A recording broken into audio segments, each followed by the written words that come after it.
नमस्कार आउ एक नुआ वीडियो रे तो आज वीडियो से दांत काठी को लेकिन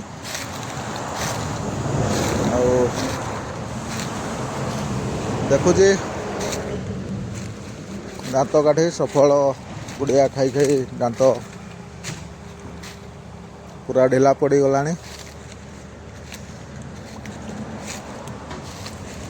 सफल खाई ब्रश व्यवहार करने द्वारा दांत माढ़ी सब खाई जाऊँगी दांत सब ढिला हो जाऊँगी। तो देखा कौन काठी दांत काठी मिलूँ यही जंगल रे वर्तमान मो दांत काठी देखुची।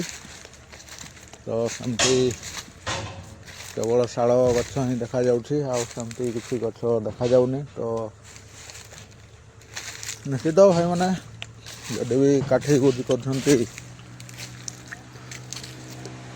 काठी व्यवहार करुँचे ताहले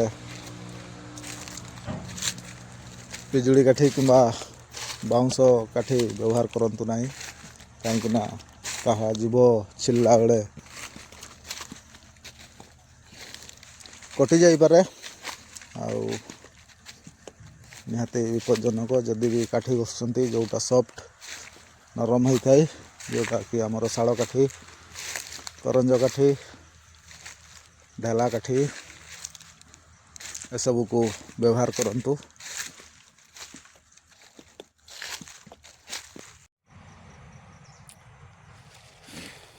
भाई देखी पारे शाल जंगल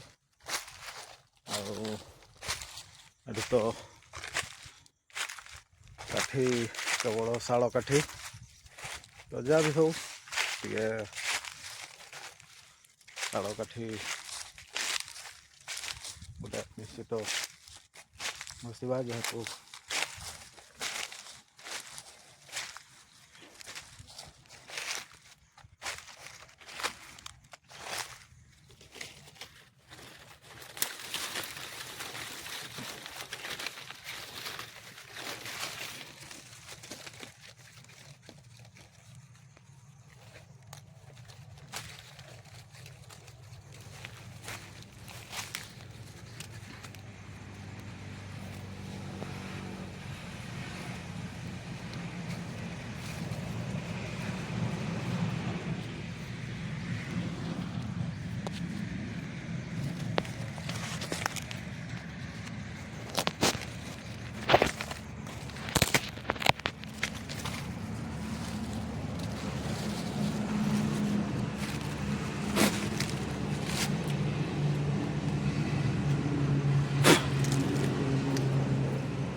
देखी पारे आमर जो ब्रश रू भी एटा बहुत सॉफ्ट तेणु कि माढ़ी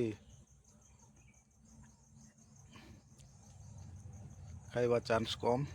आमे जो ब्रश घसुँ तार ब्रश गुड़ा निहाती भाव में प्लास्टिक रही था कि रबर रही था जोटा कि आमर माढ़ी को खाई जाई थाए आउ दांत ढिला कर दे थाए।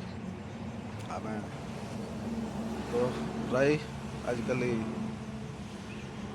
लोक मैंने समस्ते पान पुड़िया खाऊं जहाँफल कि चून द्वारा दांत माढ़ी को नष्ट करें ब्रश कलापर ताकू संपूर्ण नष्ट कर दे थाए।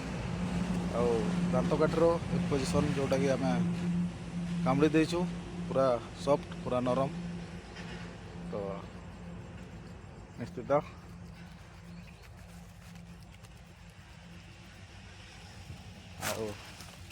निश्चित पुणी थे देखा आगामी वीडियो रे। नमस्कार जी आमर शाल काठी बहुत सॉफ्ट ନରମ ରହିଛି। ନିଶ୍ଚିତ ନିହାତି ତାଳ କାଠି ବ୍ୟବହାର କରନ୍ତୁ।